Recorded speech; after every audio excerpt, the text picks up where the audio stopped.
Good morning, guys. I hope your family's doing well. Just once again, I'm Brad Phillips. I'm here with Puppy Steps Training. I do have Lulu here with me in the crate, and we're going to be doing her demonstration today. So during this short video, we are going to cover all of her manners, her obedience commands, some house training, leash training, and some crate training.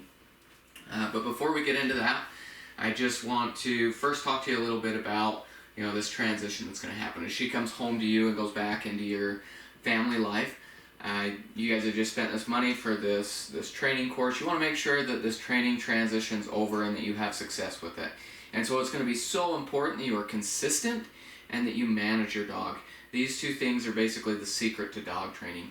If you can do these, you're going to have great success with this training. If you don't, she may slide back into old habits, and we do not want that to happen. So just break that down a little bit. So consistency, we've used a marker for our training program, and that marker is okay. So she knows every time I say that word, she's done something correctly, and that some type of reward is to follow. So we do use food fairly frequently. We also use toys and affection. So all three of those are great rewards. On the other side of things, you do have to correct your dog. And so we use the word no or nope. And I do treat that somewhat like a misdemeanor felony type of deal. So regardless of what the behavior is, if she does something wrong, she is going to get corrected. However, the severity of the correction depends upon the behavior. And when we correct them, so like I said, we use that word no or nope, and I'm going to adjust my voice fluctuation and my body language. Those are two factors that a dog reads really, really well. We do have one type of physical correction, and that's a simple leash correction, which is just 2 pops on the leash. I'm not trying to yank her around. I don't want to be dominating my dog, but it's more so to get her attention so then we can change her behavior. And so make sure you're consistent, rewarding as well as correcting. And then management. Management is just super important. And what that is basically maintaining control of your dog, not allowing her to develop bad habits. And so a couple of examples of this would be like house training. If she has unlimited access to the house, what's stopping her from having an accident? Where instead, if you keep 100% supervision and you don't let her have full access of the house, you're able to stop her from having an accident as well as watch her so that she doesn't, once again, doesn't have the opportunity to have an accident. Same thing if you're outside and you're in an area that's unfenced, what's stopping her from chasing the squirrel that just jumped out? Instead, we have her on a leash, and that way we don't even develop those behaviors of chasing.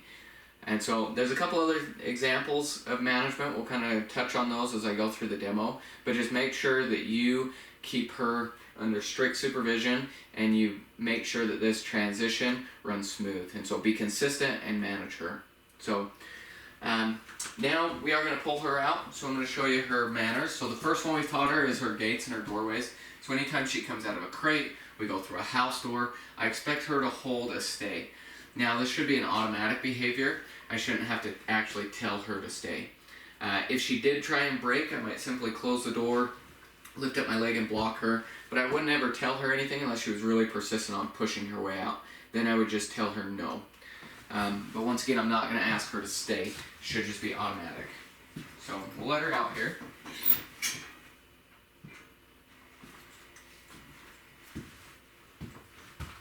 Okay, good girl.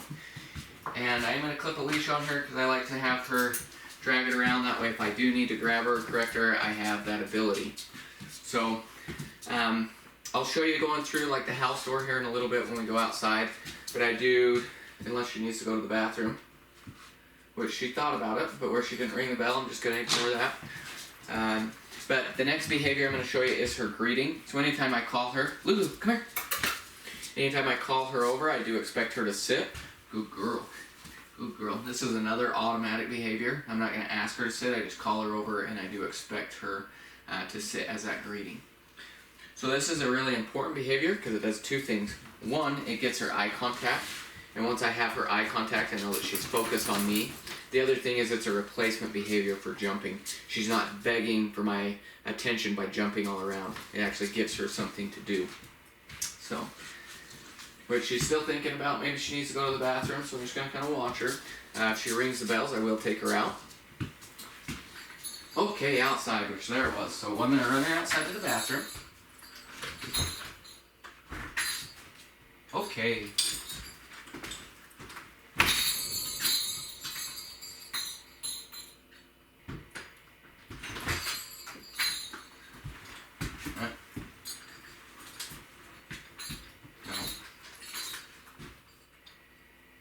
Okay, you can see she tried to step in. I just simply told her no and gave her just a little bit of pressure on the leash. I don't even want her to stick a single paw in, but I want her to be patiently waiting for me to allow her to come in. So we will go into detail on that house training here in just a little bit. But first, I'm just going to continue with her manners. So I just showed you that greeting. We've also taught her to hold a sit stay anytime that we feed her. So where she just sat down, I'm just going to ask her to stay.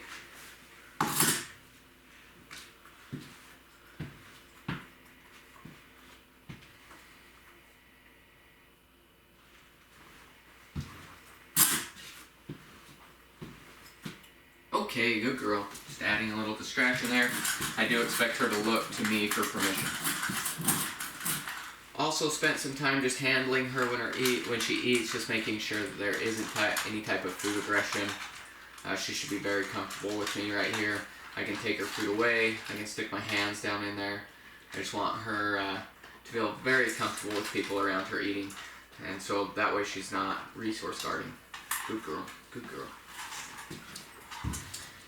Now, we've done a handful of different things towards aggression prevention. And that includes, handling her paws, her ears, her mouth. I just want to make sure that, once again, she's not going to be aggressive towards me at all or feel defensive.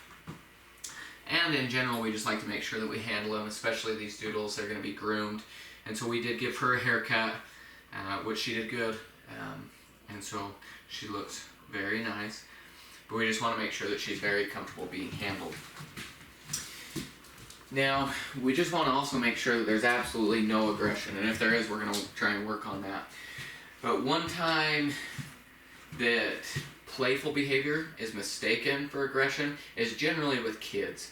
And that's because kids are like the greatest thing in the world. They're basically a giant toy. They run, they squeal. It's just a lot of fun to play with them.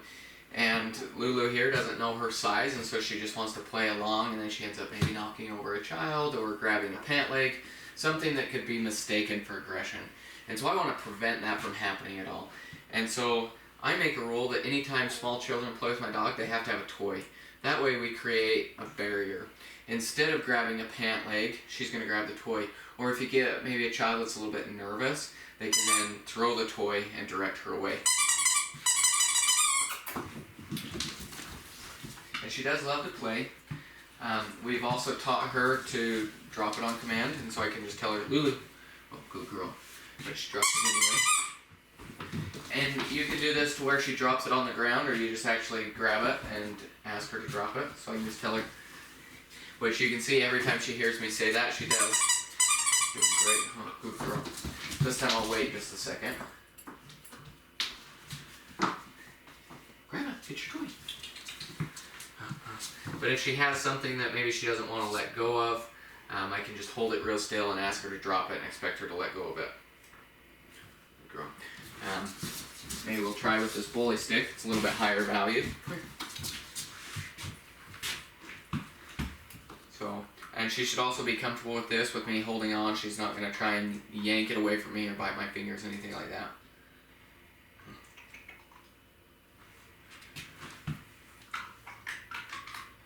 Drop it. Oh, girl, Lulu, good girl. So very, very good with that command. Then we've also taught her to be very gentle with her mouth.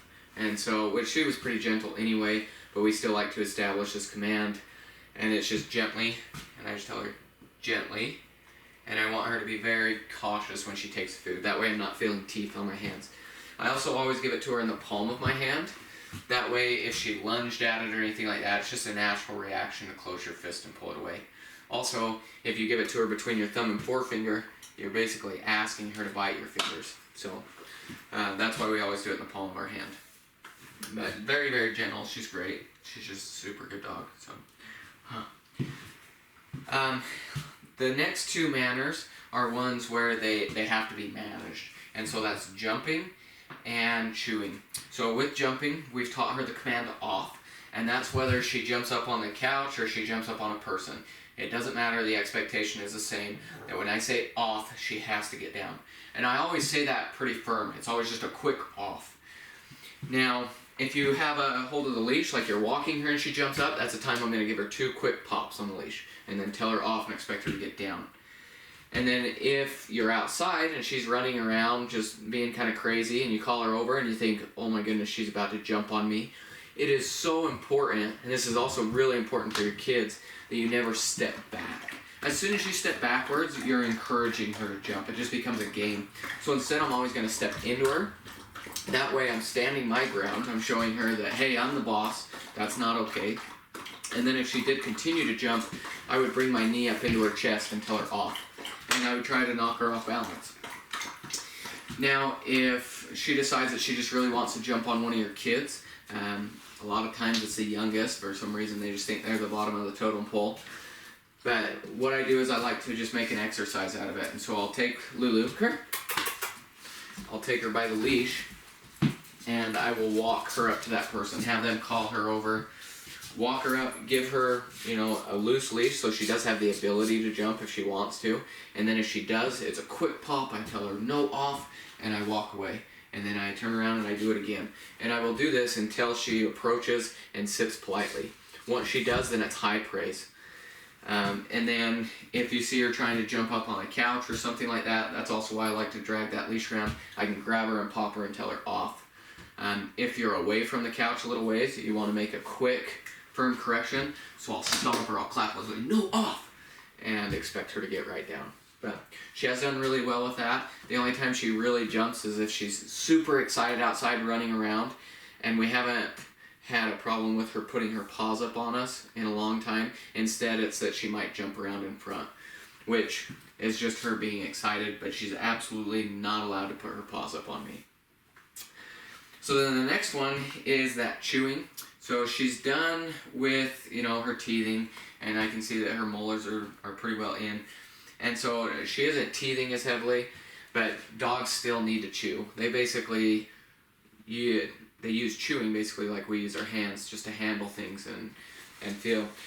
And so I want to make sure that she knows the appropriate things to chew on. That's why I give her stuff like these bully sticks. Come here. But I use it to replace quite often. So if she starts chewing on something she's not supposed to, I'll tell her no, and then I'll give her something to chew on. And so if it's something hard, I'll give her that bully stick.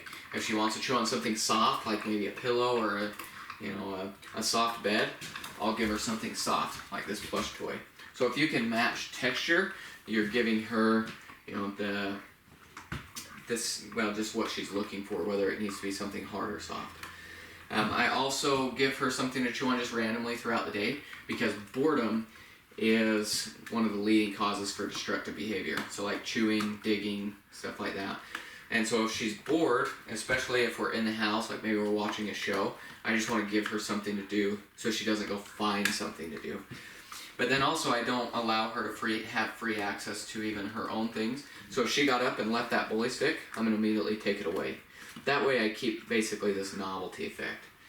And then also you're going to want to make sure that you just avoid giving her free access to things you don't want chewed up, like shoes, like stuffed animals, stuff like that. If you can just keep those picked up, you're just going to avoid a disaster altogether. So with that, as you get her home, really expect these manners. Make sure that you give quick corrections when needed, but also give her high praise when needed. Make sure that you show her that you have the same expectations, and you're going to reward her when she does something good. So now I'm going to show you her obedience commands. So the first two I'm going to show you are watch me and come. Watch me is just to get eye contact. That's all I'm looking for. So it's a very basic command, but it also goes hand in hand with come. And then I will show you hand signals for sit, down, stay, and then crate and go to bed. So first I'm going to ask her to drop it. So Lulu, drop it. Good girl. Good girl. Watch me. Okay, good girl. See, I'm just looking for eye contact. And so very simple command. I can even distract her. Try to. Watch me. Okay, good girl. And I'll wait for that eye contact. Now, if she turns and she looks at your hand, I'll wait till she makes eye contact with me. And so we even practice this. I can stick a treat right in front of her nose. Ooh, watch me. Okay, good girl. And I want her to make eye contact. So that command also has basically an informal version, and that's what we use her name as. And so I work it the same way, where I can say, Lulu. Okay, good girl, and I want her to make eye contact with me. The difference is, with the watch me command, I like to really use a lot of high value rewards and try and reward her like 90% of the time. That way, if I just need a quick look, I have the ability to do so. Whereas her name, you're not going to reward her every time you say her name. But I do use this before I call her to come. Generally, it's her name. That way, I get her to make eye contact with me or to look at me, and then I will deliver that come command. That way, you're just going to have more success. Because dogs, like I mentioned earlier, have this kind of single track mind, so whatever they're looking at, that's where their focus is. And so if she is focused, in a hole or something where she's ignoring you, by then asking her to come, you're just asking her to fail. Lulu, come here. Sit. So when I do use the recall command, I do like to distinguish it. So I'm going to be very upbeat, exciting, and I want to be, just intriguing so that she wants to come to me. If you're angry, no dog wants to come to an angry person. So instead, like I said, upbeat, high pitch, inviting. So now I do have a series of rules that go along with the recall command so that you don't burn it out. The first one is I never use it inside. I just don't want to overuse it to where it basically becomes callous, so she doesn't even realize that you're calling her or doesn't want to come. So I only use the come command when I really need to. But just so I can show you how I deliver it, I'm going to break that rule. So I'm going to ask her to sit here. I will not ask her to stay just because I'm not releasing her instead of calling her. So when I do present that command, it'll be, Lulu, come! Okay, good girl.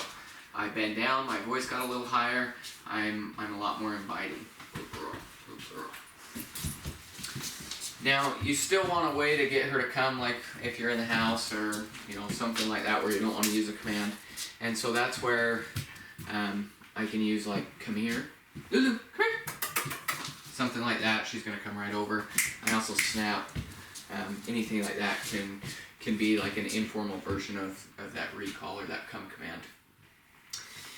Now, she has done awesome with it, but that's also for me. And so you want to make sure that you have the same relationship with her and you build this relationship based on you being the leader.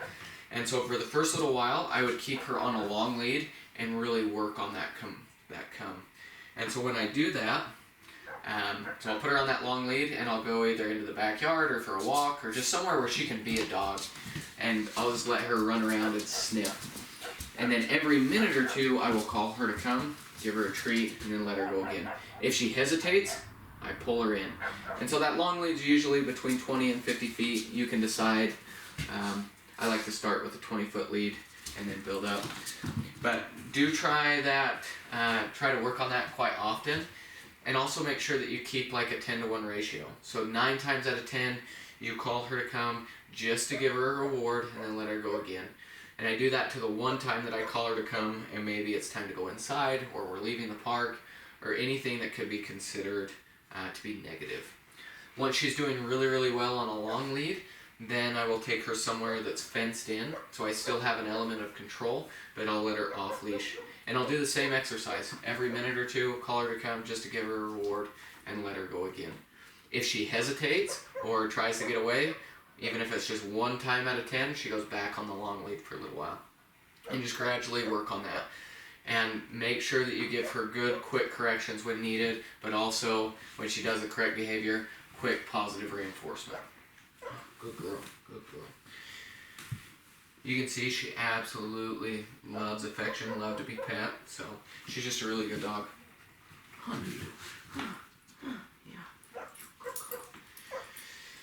So now our hand signals that we've incorporated, the first one is sit, which is just a scoop over her nose, just that simple motion.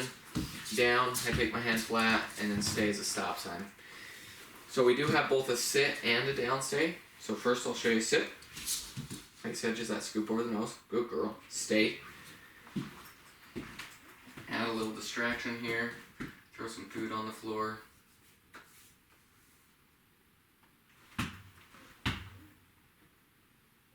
Okay, good girl. And then the down stay, I'll ask her to sit. Down. No. Stay. I wait till she's all the way down before I ask her to stay. That way she's not hovering and less likely to break. No, if she does break like that, I tell her, no, come here. Sit. Stay. Down. Sorry. Stay.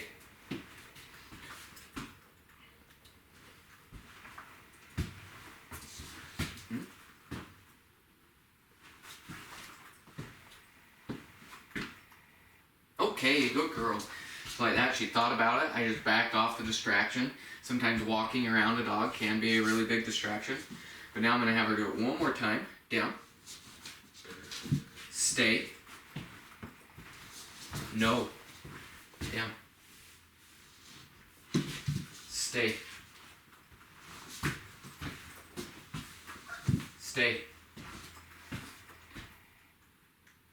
Okay, good girl. So this is a good example. If you've hit something that she just can't get through, or she just keeps breaking, then I'm going to do a series of short, come here, and do it one more time, just short versions of it, just so that you make sure you get more positive repetitions than negative. Lulu. Which is funny because we've actually stepped over her and done circles around her, but for some reason, come here. Now she's trying to do anything but that. Sit. Down. Stay. Okay, good girl.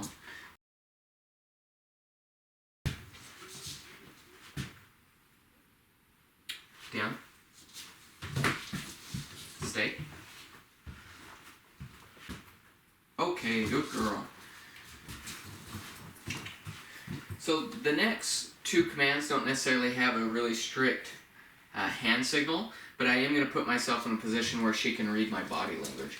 And so for an example, I can tell her, Lulu, go to bed. And I don't care what position she's in, but all four paws have to be on the bed, and then she is also expected to stay until released. Okay, good girl, good girl. Go to bed. Good girl. I also give her the treat when she's on the bed, because being released from that stay is a reward in itself. Good girl, Lulu. Okay, very similar. I can tell her, crate. Good girl. And I'll just point. If she hesitated, I might tap on the top. Okay, Lulu, good girl. Good girl. Lulu, crate. Good girl. And then once again, she is expected to stay until released. Okay, good girl. Good girl. Now our last command is a leave it command. And so we work on this with food as well as with, things on the side of the road. When I use food, it's a little bit harder because I keep her in the area a lot longer. So I'm going to drop this piece of food on the floor. Oh, get it where you guys can actually see. Okay, I'm going to release her. And then when she starts sniffing for it, I can just tell her, maybe if she'll sniff for it. Kind of predicting what we're doing here, aren't you? Leave it. Good girl, okay. When I tell her leave it and she backs away like that, then I will reward her. And then leave it does mean leave it permanently. So if she tried for it again, good girl. But that's what I want, is her just to avoid it. Good girl, Lulu. Good girl. When we do this on a walk and you have something on the side of the road that you don't want her to get, I tell her leave it, and then I'll, okay, good girl, okay, and I'll mark it a couple times as we walk past. And so I want to create a culture where she does not think that we can get a couple steps and then she's going to turn back for something. She has to understand if I tell her to leave something, it is off limits. So, which you can see, she just completely avoids it when we've been working on it in here. And even when I work on it with food, like this treat, I'm just going to pick it up, put it back in my treat pouch. She doesn't get it at the end. So, yeah, that concludes our commands. Now we're going to talk about her crate training and then her house training. So I'm going to give her something to chew on right now, just so she can relax. It's kind of her nap time right now, and so I can tell that she doesn't have the highest of her attention span. So now crate training. So we spent a lot of time just making sure she's comfortable in the crate. We have not had any issues. She's been awesome. She sleeps through the night. Very rarely does she have an accident, so she's been doing really, really good there. And she's also silent. So right now we've been putting her to bed about 10 and then getting her up around 6. So she's going that full 8 hours. She does let you know if she does need to go to the bathroom, which in general she shouldn't. She should be able to hold it through the night. She's also good for up to 4 hours during the day if needs be, if you need to run errands, something like that. So really good in the crate. As she transitions back into your home, this is going to be a little bit stressful, so it's not a bad idea the first night or even 2 nights just to give her a break partway through the night. And that's just go to the bathroom and then right back in the crate. If she starts to whine after you just barely put her in there, you need to ignore that. I will give her something like a bully stick or a marrow bone just to help her calm down. But other than that, I'm not going to give her any attention. I'm not going to let her out if she starts to whine. So you can also cover the crate if you want, just make it more den-like. But like I said, she's been doing great in there. Also make sure that you do crate her when you're home as well as when you're gone, because if you just do it when you leave, pretty soon they understand that and they start to get a little anxiety because you're leaving. So you want to make sure that she understands that the crate is just a time that or just a place she's going to spend some time in, whether you're home or not. So yeah, and now the house training. So we've taught her to ring a bell. We haven't had any accidents for a long time. She's just doing great with that. But this is one of those that you have to manage, you have to stay on top of. And so I'm going to show you how to do this, how we do it. And if you follow my instructions, you'll have great success. But I'll be honest, if you just give her free rein, there's no telling what she'll do, especially where you were having a little bit of issues before you brought her. You don't want her to slide back into that. So 100% supervision. She cannot just have free rein of the house. Me, I like to block off part of the house, so she has to stay in a certain area, and that way she's more contained. She's not going to slip around the corner and have an accident. And you do have to think about it, like how quick does it take her to pee? Like 2 seconds. And so that's why that 100% supervision has to be there. If you cannot give her that supervision, put her in the crate. Just make sure that she is, locked up so that she doesn't have that access to have an accident. And so then, also look for signs that she has to go. If she starts sniffing really heavily or panting or pacing back and forth, those are pretty good signs that she does need to go. If she starts spinning circles, at that point I just rush her outside. And then also, that she's going to have to go within, about an hour after eating, and then as soon as she wakes up. So those are good times just to take her over to the door, allow her to ring the bells, and just go outside for a bathroom break. So now I'm going to show you how to transition the bells, and I'll just ask her, Lulu, drop it. Okay, good girl. You can see she just spit that right out. So when I started this, I start with what's called just targeting the bells.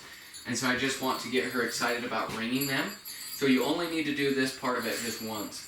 What I do is I just take a handful of treats, break them up really small, and then I'm just going to stand here with the bells near her, but I'm not going to swing them into her, but I'm just going to stand here and stare at the bells. Okay, and as soon as she touches it, I mark it.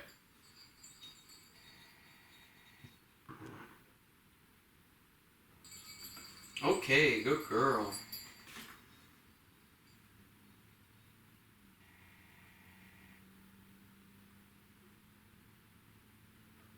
Okay, good girl.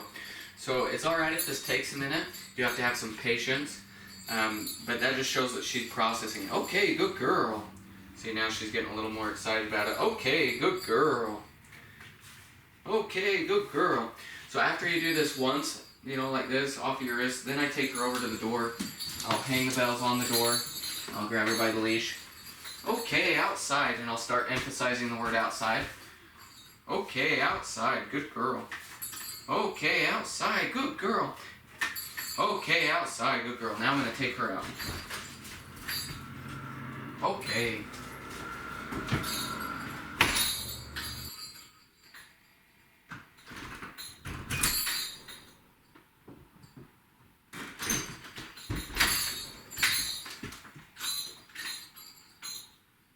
Okay. So now, if I were doing this at your house, I'd turn around and have her ring the bells again, give her a treat a couple times, and go back out. Even if she went, you're just trying to get the repetitions of her seeing where the bells are at, and that you're going out to the bathroom. Now, I would do that, 4 or 5 times going in and out, and then be done. And set a timer for about an hour. Right now she's old enough she can easily skip the 15 to 30 minutes, and I would just go to an hour. And every hour, as that alarm goes off, I would take her over, have her ring the bells, go out to the bathroom, come right back in. She's probably not going to go every time, but when she does go, high praise. Okay, good outside, good girl. High praise. If she doesn't go, we just come right back in. There is absolutely no playing when we go out to the bathroom. Now, just spend maybe 2 or 3 days at an hour and then bump it up to 2 hours. Like I said, she's old enough, she should be able to just go right into a little higher time. If you start having issues, then back it down, but I don't think you will. But just make sure you have her ring the bell, go to that area, then come right back in. And when you do take her out to the bathroom, only give her maybe a minute or 2 to sniff around and pee. She doesn't need longer than that. If she doesn't go, we just come right back in. So, pretty simple. Just it's a lot of repetition, so sometimes it's a little inconvenient. But I'll take that inconvenience for a week or 2 to just have a completely house-trained dog. So just stay on top of that. Follow those instructions. You won't have any issues. If you do have any questions, go ahead and give me a call. So. Okay, outside, you can see it also just makes her really want to ring the bells. I'm also going to take her out every time that she does hit the bells. Okay.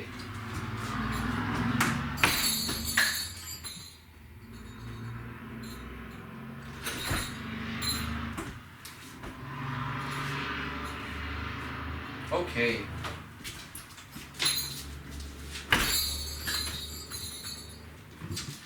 So the last part of this is we're going to cover her leash work.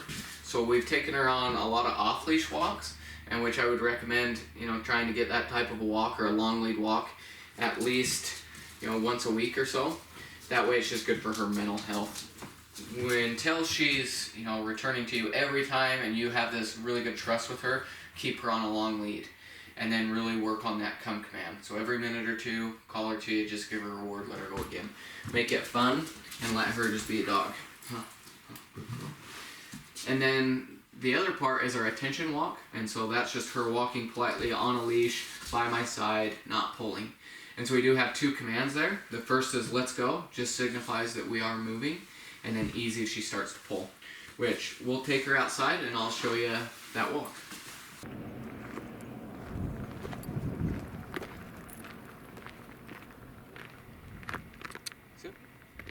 So when we start this walk, I do like to have her sit, that way I get her attention. What I'm looking for is her just walking by my side with a nice loose leash and not pulling. And so when we start, I'll just tell her, let's go.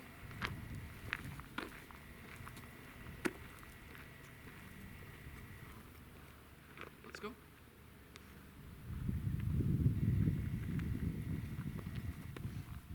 When I make corners, I'll also tell her, let's go.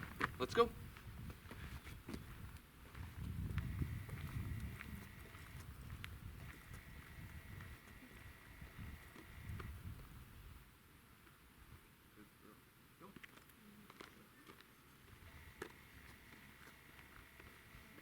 And then when I stop, I expect her to sit.